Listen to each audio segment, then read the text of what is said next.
નાણામંત્રી નિર્મલા સીતારમણ દ્વારા રજૂ કરાયેલા બજેટને વડાપ્રધાન નરેન્દ્ર મોદીએ ઐતિહાસિક અને પાથ બ્રેકિંગ ગણાવ્યું છે।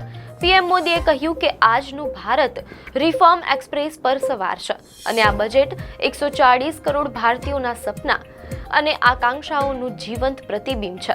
વડાપ્રધાને બજેટમાં કરવામાં આવેલા સુધારાઓની પ્રશંસા કરતા જણાવ્યું કે આ બજેટમાં દેશની નારી શક્તિ અને યુવા શક્તિ પર વિશેષ ભાર મૂકવામાં આવ્યો છે।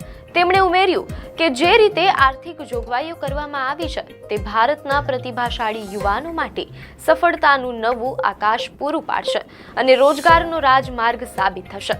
ભારતને વિશ્વની ત્રીજી સૌથી મોટી અર્થવ્યવસ્થા બનાવવાના સંકલ્પને દોહરાવતા પીએમ મોદીએ કહ્યું કે આ બજેટ ટ્રસ્ટ બેઝડ ગવર્નન્સ એટલે કે વિશ્વાસ આધારિત શાસનનું ઉદાહરણ છે।